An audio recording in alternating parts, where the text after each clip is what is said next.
You are floating in the middle of the Philippine Sea. It is 3 o'clock in the morning, and the water around you is pitch black, thick with the heavy, choking smell of fuel oil. You cannot see your hand in front of your face. Beneath you, the ocean drops down to a depth of nearly 10,000 feet.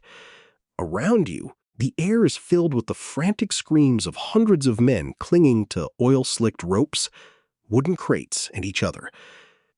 Your lungs burn from inhaling the toxic fumes, and your eyes sting as the salt water mixes with the oil on your face. You scan the endless, empty horizon, but there is nothing to see under the dark clouds, just a vast, suffocating silence. You feel the slow, heavy swell of the Pacific lifting you up and dropping you down over and over in a terrifying rhythm. Just 12 minutes ago, you were sleeping on the deck of one of the most decorated heavy cruisers in the United States Navy.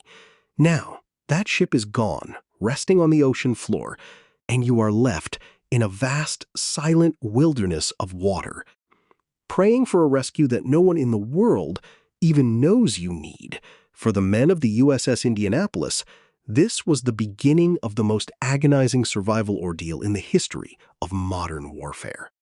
But for their captain, Charles Butler McVeigh III, the true horror did not end when the rescue ships finally arrived.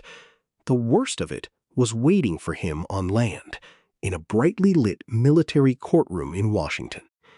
In that room, the very government he had served for 30 years would make him the ultimate scapegoat, launching a court-martial that would go down as one of the most disgraceful cover-ups in military history. Captain McVeigh would become the only commander in the history of the United States Navy to be put on trial for losing his ships to enemy action during wartime. The Navy would look a traumatized survivor in the eye and accuse him of being a criminal, all to hide a series of catastrophic bureaucratic failures that they could never afford to let the American public see. To understand how this tragedy unfolded, you have to go back to the summer of 1945. The war in Europe was over, but the conflict in the Pacific was raging toward a bloody, uncertain climax. In the middle of July, Captain McVeigh received top-secret orders. He was to sail his ship, the USS Indianapolis, from San Francisco to the island of Tinian in the Marianas. The cargo he was carrying was so classified that even McVeigh was not told what it was. It consisted of 2 large lead-lined crates containing the enriched uranium and key components for the atomic bomb known as Little Boy, the weapon that would soon be dropped on Hiroshima. The Indianapolis made the crossing in record-breaking time, delivering the cargo to Tinian on July 26th. With his secret cargo delivered, Captain McVeigh was ordered to sail to Guam and then proceed to the island of Leyte in the Philippines, where his crew was scheduled to undergo training before joining the invasion fleet. It was a routine transit, a journey of about 600 miles across a stretch of ocean that the Navy command assured McVeigh was entirely safe, classifying it as a rear area. McVeigh requested a destroyer escort to screen for submarines, but his request was denied. Destroyers were in high demand for the invasion forces, and the operational staff told him that his route was secure. The cruiser would sail alone. At 9 o'clock on the night of July 29th, the Indianapolis was steaming through the calm waters of the Philippine Sea at a steady pace of 17 knots.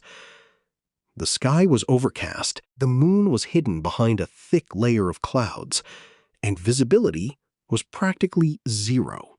Under these conditions, following standard naval doctrine, Captain McVeigh gave the order to cease zigzagging. Zigzagging was a tactical maneuver designed to make it difficult for submarines to track a ship, but it was highly inefficient in conditions of total darkness where an enemy could not see to aim. McVeigh retired to his cabin, leaving the bridge in the hands of experienced officers.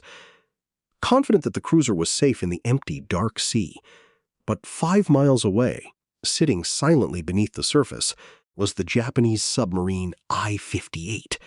The submarine was commanded by Mochitsura Hashimoto, one of the most skilled and aggressive underwater commanders in the Imperial fleet. As the clouds briefly parted, the moon shed a faint light across the water.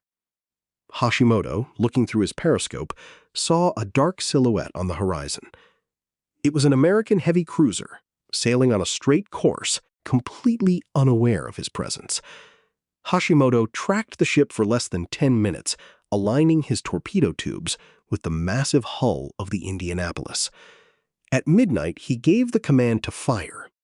A fraction of a second later, 2 Type 95 oxygen-propelled torpedoes tore through the water, leaving no bubbles or wake. The first torpedo struck the bow of the Indianapolis, blowing away 40 feet of the ship and igniting a massive tank of aviation fuel. The second torpedo slammed directly into the midsection, right below the bridge, ripping through the engine room and cutting off all electrical power.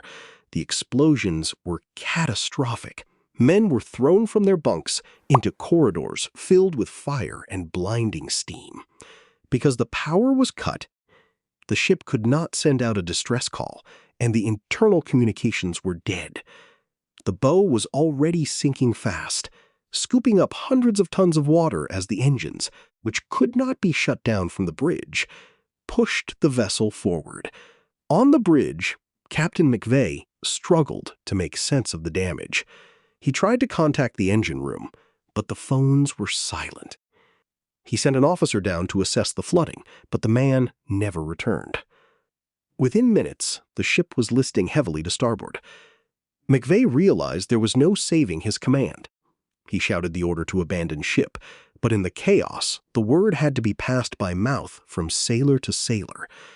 12 minutes after the first torpedo struck, the USS Indianapolis rolled completely onto her side, stood vertically in the water for a brief, terrifying moment, and then plunged straight down into the depths.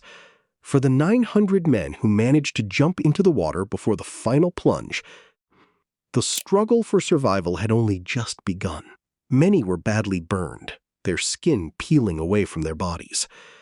Others had broken limbs or were blind from the thick black fuel oil that coated the surface of the sea. There were only a few life rafts, which had to be reserved for the most severely wounded. The rest of the crew clung to each other in large, chaotic groups, suspended in the freezing water by their life jackets. As the sun rose on the first morning, the heat became unbearable. The tropical sun beat down on the exposed skin of the men, causing severe sunburns and blistered faces. The salt water stung their eyes and irritated their wounds. But far worse than the heat, and far more terrifying than the thirst, was the sudden appearance of the fins. The noise of the explosions and the blood of the wounded had drawn hundreds of sharks from miles around. Mostly oceanic whitetips and tiger sharks, they began to circle the floating groups of men, their dark shapes visible just inches below the clear blue surface. The survivors quickly learned that their only defense was to stay together in tight circles, kicking their legs and splashing the water to frighten the predators away. The sharks did not always strike with speed. They glided slowly through the groups of men, brushing their rough, sandpaper skin against the dangling legs of the sailors, testing their alertness before dragging them down into the dark abyss. But, as the hours turned into days, exhaustion began to take its toll. Men who fell asleep or drifted away from the main groups were quickly taken. You would be floating in the water, trying to keep your head up, when suddenly you would hear a sharp, terrified scream from a few feet away. A man would be pulled under, the water turning a violent bright red, and then there would be silence. The sharks fed continuously, day and night, growing bolder with every passing hour. By the third day, the absolute lack of fresh water was driving the men insane. Despite the strict warnings of the officers, many sailors could not resist the temptation and began to drink the seawater. Within hours, their kidneys failed, their tongues swelled, and they began to hallucinate wildly. Men accused their friends of being Japanese spies, drawing knives and fighting each other in the water. Others believed that the ship had not really sunk, but was sitting just a few feet below the surface, and they would swim down to find a fresh water fountain, never to return. All this time, Captain McVeigh was floating in a small, isolated pocket of survivors on a few rafts, miles away from the main groups. He did his best to maintain discipline, rationing the few crackers and water cans they had recovered from the wreckage. He was confident that a rescue force was on the way. The Indianapolis had a scheduled arrival date at Leyte. When they did not show up, the port authorities would surely sound the alarm, and search planes would be sent to their coordinates. But McVeigh was catastrophically wrong. The Navy did not miss the USS Indianapolis. A series of bureaucratic errors kept the ship's disappearance a complete secret from the high command. When the cruiser failed to arrive at Leyte on July 31st, the port director's office noted the non-arrival but did not report it. A flawed peacetime regulation dictated that combatant arrivals were not reported unless they were late for a major operational deployment. Furthermore, 3 independent radio stations had actually intercepted a coded message from the Japanese submarine I-58, in which Commander Hashimoto reported sinking an American warship along the Leyte route. But the naval intelligence officers who received the intercepts dismissed the message as a deception, assuming it was a Japanese trick, and filed it away without investigating. For 4 days and 4 nights, the survivors floated in the open ocean, dying of thirst, exposure, madness, and shark attacks, while the United States Navy remained completely oblivious that one of its largest warships had vanished. The rescue was a matter of pure luck. On the morning of August 2nd, Lieutenant Wilbur Gwynn, a pilot of a Navy patrol plane, was flying a routine search mission when he happened to look down through the cabin window. He saw a long, glittering oil slick and was stunned to see hundreds of men waving their arms from the sea. He immediately radioed his base, reporting the discovery. Within hours, rescue planes and ships were dispatched. A seaplane commanded by Lieutenant Adrian Marks was the first to arrive. Seeing the sharks actively feeding, Marks landed his plane in the rough, open ocean, taxiing through the water to scoop up survivors and tie them to the wings of his aircraft. By the time rescue ships arrived, only 316 men were left alive out of the 900 who went into the water. More than 500 men had died in the waves, the vast majority of them torn apart by sharks or lost to dehydration. When the news was finally released to the American public, it sparked a wave of shock and outrage. Grieving families demanded to know how a massive warship could be sunk in a secure area, and why their sons had been left to be eaten by sharks for 4 days. The top brass of the Navy faced a public relations disaster. If the truth came out, if the public learned about the ignored distress signals, the flawed regulations, the dismissed intelligence, and the refusal to provide an escort, it would destroy the reputation of the naval leadership. The Navy needed to divert the blame, and they needed to do it immediately. They chose Captain Charles McVeigh. In November of 1945, while McVeigh was still recovering from his physical and emotional trauma, he was informed that he would be court-martialed. The charges were carefully selected to shift the narrative away from the Navy's failure to rescue the men, focusing entirely on the loss of the ship. McVeigh was charged with 2 counts: inefficiency in failing to order abandoned ship in a timely manner, and hazarding his ship by failing to zigzag in a high-threat area. The trial began in Washington in December of 1945. The courtroom was packed with journalists, officers, and survivors. The prosecution tried to paint McVeigh as a negligent commander who had ignored safety. McVeigh's defense argued that visibility was too poor to require zigzagging, and that the lack of escorts and intelligence warnings had led him to believe the area was safe. But the trial took an unprecedented turn. In a desperate move to secure a conviction, the prosecution flew in Commander Mochitsura Hashimoto, the captain of the Japanese submarine that had sunk the Indianapolis, to testify against McVeigh. It was an extraordinary and deeply controversial spectacle. Never before had an enemy officer from a nation that had just been at war with the country been brought to an American court-martial to testify against an American officer. The survivors of the Indianapolis watched in disbelief as the man who had ordered the torpedoes that killed their friends took the stand. Hashimoto was questioned through an interpreter. Asked if it would have been more difficult to hit the Indianapolis if the ship had been zigzagging, the Japanese commander testified that zigzagging would have made absolutely no difference. He explained that visibility had improved just enough to see the silhouette of the cruiser and that his submarine was positioned in such a way that he had plenty of time to adjust his aim and fire a fatal spread of torpedoes regardless of whether the ship was turning or not. Hashimoto testified that the Indianapolis was doomed the moment she crossed his path. Though this blew a hole in the prosecution's case, the military court, consisting of active-duty admirals who knew that their own career advancement depended on satisfying the high command, chose to ignore Hashimoto's testimony.